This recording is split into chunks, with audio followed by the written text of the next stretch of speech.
I'm back.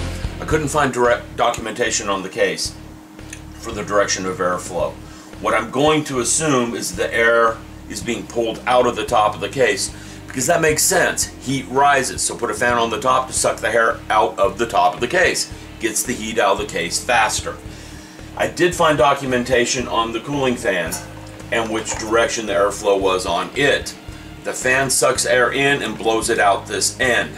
So this thing has to sit on here like this.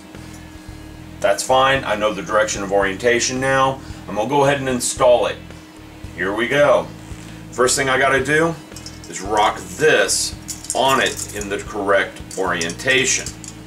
Okay? Now, they suggested that you screw a few of these in first. I don't know if that's a real possibility, but that sat down on there real easily.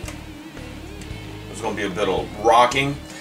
Part of the reason for this rocking is the CPU cooler has to sit down very tightly on the case. I mean on the CPU. If it doesn't sit real tightly, you don't have good thermal conduction.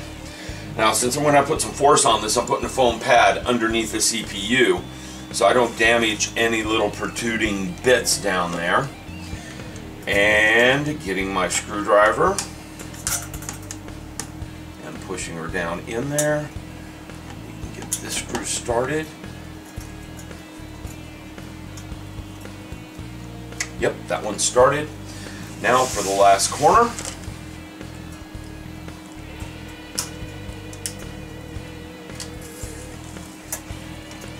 This one's going to be a bit harder. I'll have to put some good force down on this thing. Get her started, but once she's started,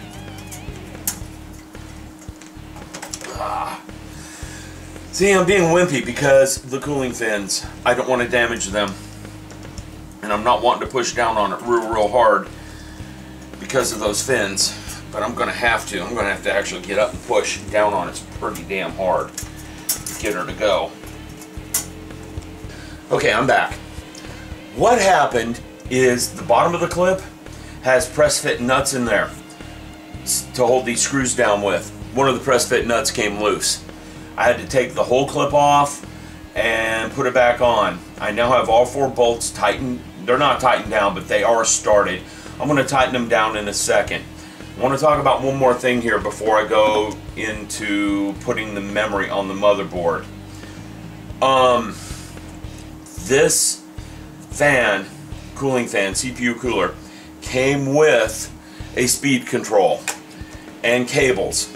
I don't know if I'm going to use the speed control. I may just plug it into the motherboard and let the motherboard monitor fan speed and adjust the fan speed itself. Most of the higher end motherboards will do this, and then I don't have to bother with a manual speed control on the motherboard. I mean on the CPU fan. I will think about that. If I can find a place to put this that isn't obnoxious, I may just go ahead and do this. I'll make that decision when I'm near done with the assembly of the computer. Okay, that's it for now. Next time you see me, we'll be talking about memory and memory placement. Okay, it's time to put the memory in the motherboard. The motherboard has 6 sockets for memory. Reading the motherboard manual, it has dual channel memory capabilities and 3-channel memory capabilities. I only have 2 sticks of memory. In order to get 3-channel, I need 3, 4, 5, or 6 sticks of memory. Plan on buying more in the future.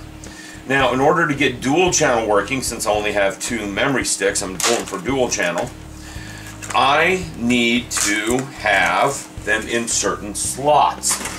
The slots are numbered. They're numbered in a strange way. The first blue one is 2. The white one is 1. The next blue one is 4. Then 3. Then 6. Then 5.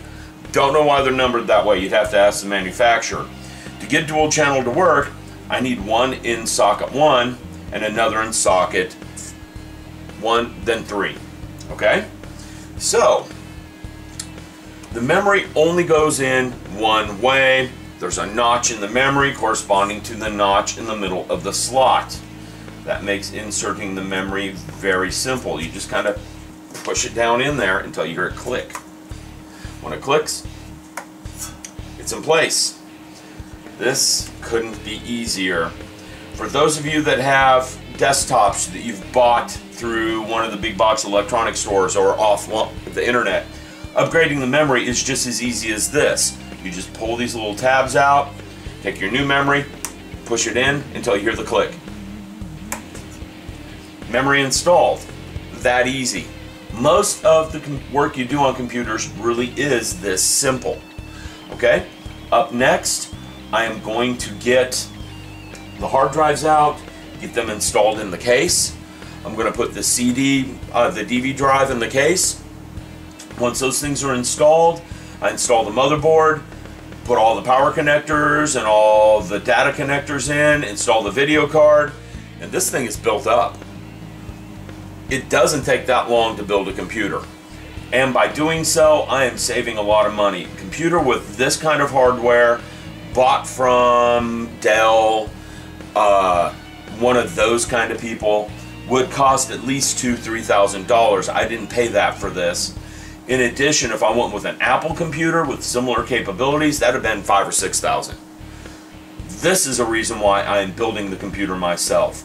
For no other reason, I am saving a lot of money. It's kind of fun. Doesn't take that long. All right, I will come back and talk about putting the hard drives in the case. Okay, a further update on the case. I discovered while I was messing around with it that on the bottom there's a lever right here. Pull on the lever, the front comes off. That reveals the front case fan. Also, what it shows you is that there is a filter for the fan right here on the front of the case. I don't know how useful it's going to be to clean that from the back side. It's got such a fine grating on the front that we're going to be cleaning it from the front anyhow. Just wanted to show you guys that the front of the case does come off. It allows access to this fan. The two fan guards are to go on the front of the case also. I haven't figured out where yet. As soon as I do, there will be an update on that, probably during the assembly. Thank you.